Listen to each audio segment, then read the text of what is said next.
Bismillah wa salatu wa salamu ala Rasulillah. So inshallah we will be answering some of the questions that have been asked from the community of Lower Hutt and the greater Wellington area.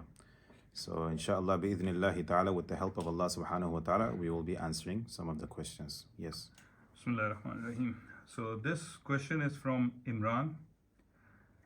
Question is, please clarify whether Qantara is a section of the Bridge of Siraat followed by the Book of Deeds, or does the Qantara comes after the Bridge of Siraat? The word is Qantara. Qaf Nun Tara Ha. So Qantara, yes, it is mentioned in Hadith. In fact, it is mentioned in Sahih Bukhari that between Jannah and Jahannam there is a bridge called Qantara. Now, with regards to the question, is it after the Bridge of Siraat or is it part of the Bridge of Siraat? So there's difference of opinion, but it's a difference of opinion not so in such a way that it will create a problem within our Aqidah, but rather Qantara is either the last part of the Bridge of Siraat or it is completely after the Bridge of Siraat. Just before entering Jannah, there is another place called Qantara. Qantara is the place where the people of Jannah will be gathered again, making sure that they have settled their issues, or if there was any dispute among themselves, they would completely clean themselves, purify themselves, and then they will enter Jannah. Wallahu a'lam. So the next question is anonymous. The question is it recommended for women to pray jumma in the masjid? And it's not recommended, but rather it is mubah, it is permissible. If they want to come, okay.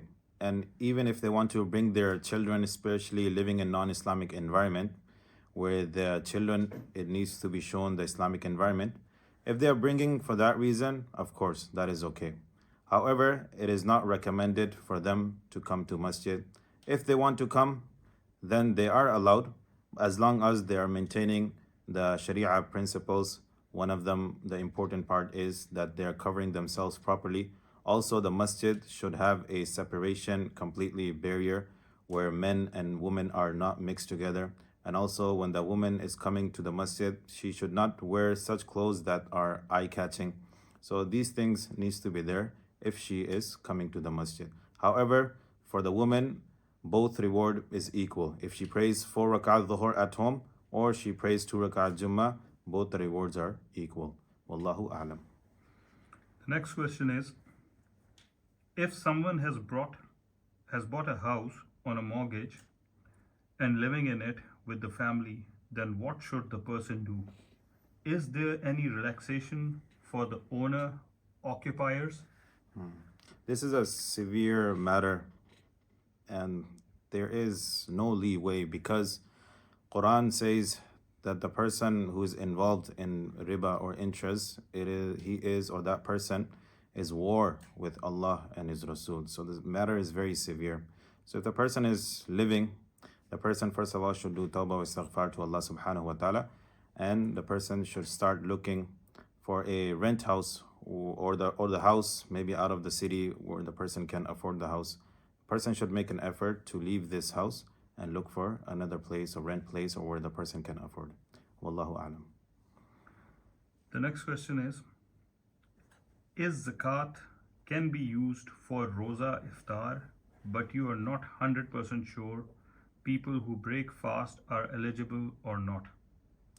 Zakat cannot be used for fast, meaning iftar or suhoor, because there is no tamlik in suhoor or iftar. So it doesn't matter even if all the people are poor and one wants to do iftar for the poor people, zakat is not valid because tamlik is not there. Whereas if the food hampers or like hampers generally are distributed, then of course zakat will be fulfilled, it will be valid. But just to give food to the people, despite everyone is poor and needy people, zakat is not valid at all. The person has to pay zakat properly. Allahu alam. So the next question is it permissible to buy first house on mortgage? Considering we are in a non-Muslim country, and no other option besides mortgage is available? The last statement that there is no option, most likely it is the wrong statement, because there are other options. That if one cannot buy the house, because the system in these parts of the world, it's very difficult to buy a house, right? The halal way. But there are other options. One of the main option is to rent a house.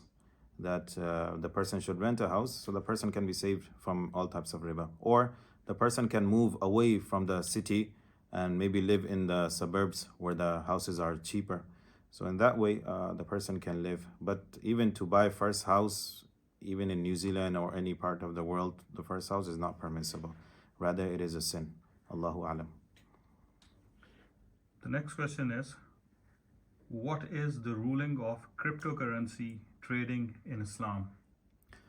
So cryptocurrency, it is still being looked by the senior muftis and senior ulama and fuqaha.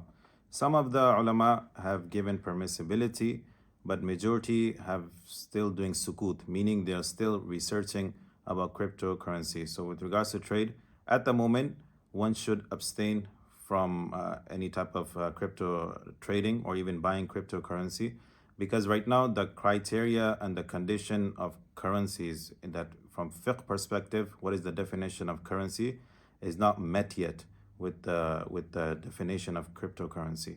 So at the moment, one should abstain. But of course, Allahu A'lam, that this cryptocurrency has a potential to become currency. But at the moment, the senior muftis are still looking into this matter. One should abstain from now. Allahu A'lam. The next question is, what is the ruling of third-party car insurance in Islam? So first is that all types of insurance are haram and prohibited. With regards to car insurance, if the country, for example, like in Canada, it is mandatory to take car insurance. There is no other way. There is no other option. It is mandatory by law that if one wants to drive, one needs to have a car insurance. And car is something as necessity and as darura. So if a person is living in that part of the world, then there is leeway, then there is permissibility. But I'm assuming in New Zealand, it is not mandatory by law to have car insurance. So all types of car insurance or any type of insurance in New Zealand, it is not permissible. So third-party car insurance is not permissible. Allahu A'lam. The next question is, what is the ruling on an interest in bank account when you're living in a non-Muslim country and your bank account hasn't got any non-interest account type?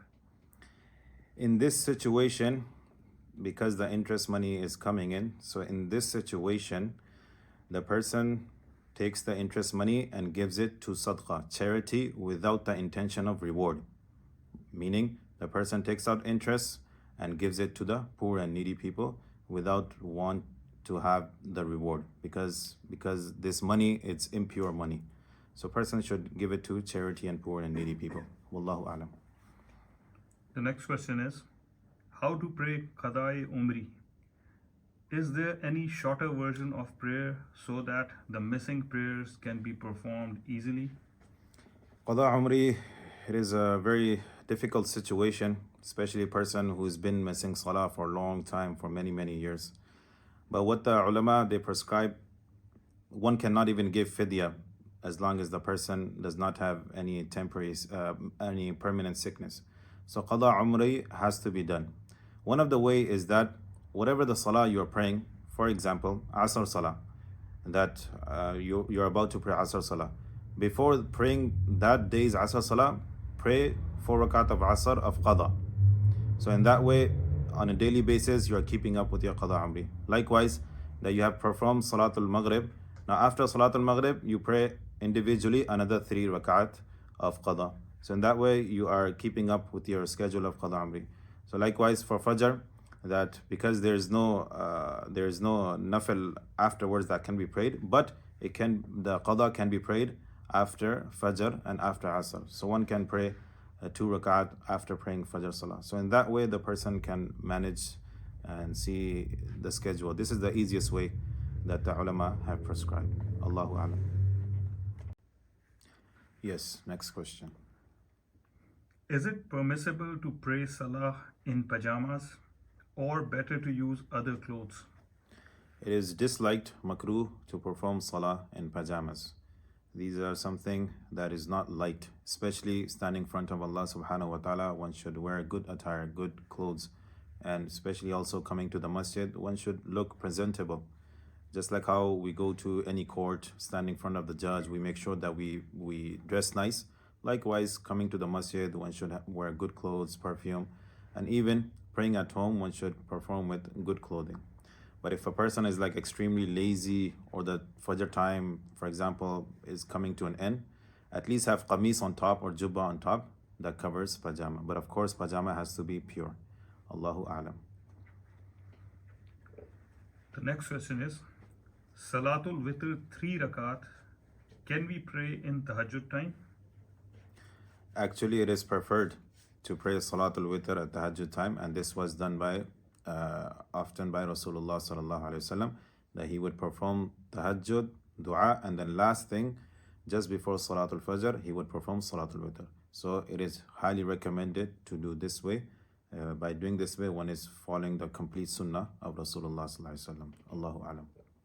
The next question is it permissible to pray only 1 rakah of Salatul Witr if tired or running late, or is it a must to pray 3 rakats? It is must to perform 3 rakat of Salatul Witr. There is no such thing as praying 1 rakat Salatul Witr. Maybe people can be confused because in Shawafi fiqh and Hanabila fiqh, the imam or the person does 2 salam, and maybe people might think that that is considered as 2 and then separate is 1. But Rasulullah sallallahu alaihi wasallam said that Salatul Witr is like Salatul Maghrib. So just like in Maghrib, 3 are performed together, likewise in Salatul Witr, there is 3 rakat, not 1. Allahu A'lam. So the next question, I think it has 2 parts.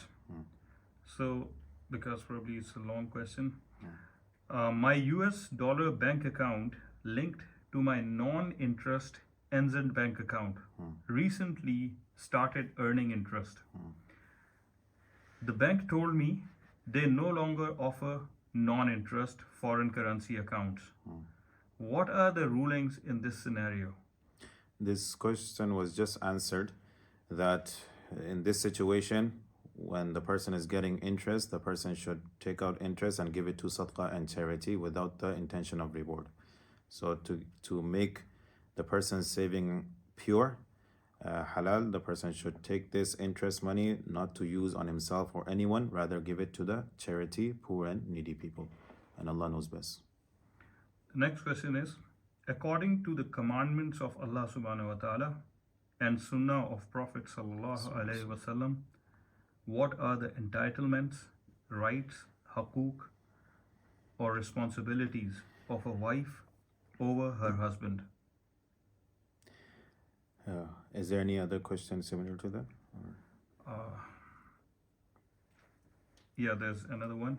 According to the commandments of Allah subhanahu wa ta'ala and the sunnah of our Nabi sallallahu alayhi wasallam, what are the entitlements, yani rights, haqooq, or responsibilities of a husband over his wife? So it's probably same questioner that is asking the rights of spouse. Both, yeah.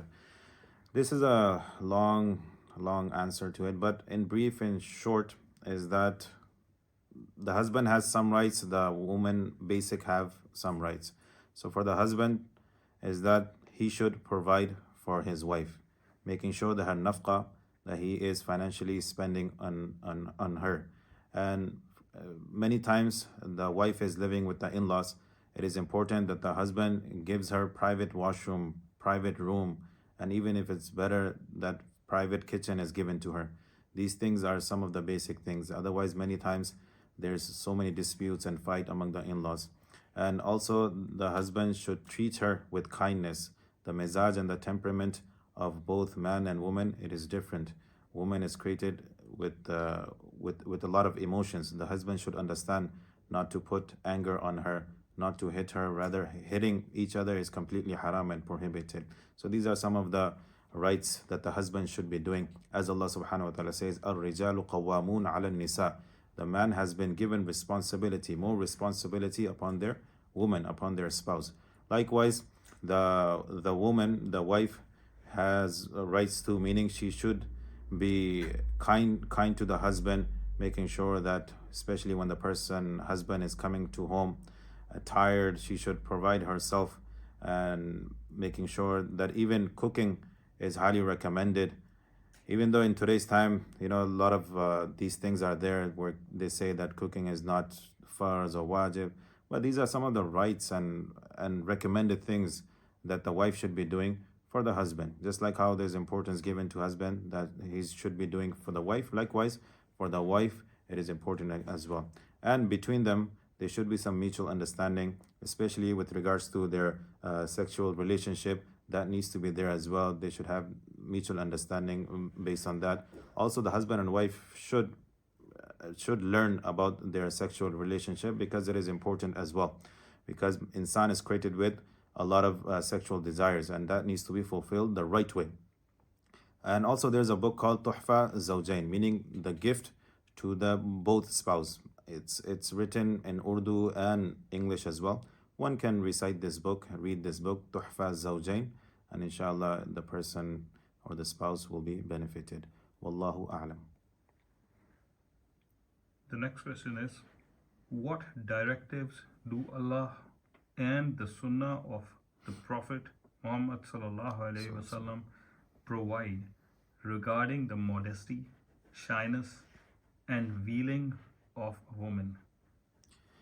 Veiling of women, modesty, shyness, these are all important parts of Iman. Rather, the hadith says that Iman, the shyness and modesty, it is the branch of Iman. And with regards to veil, it is fard. As mentioned in the Quran, the veil of a woman especially is from covering her head till her ankles. These are all khimar, meaning she should be covering herself in that way.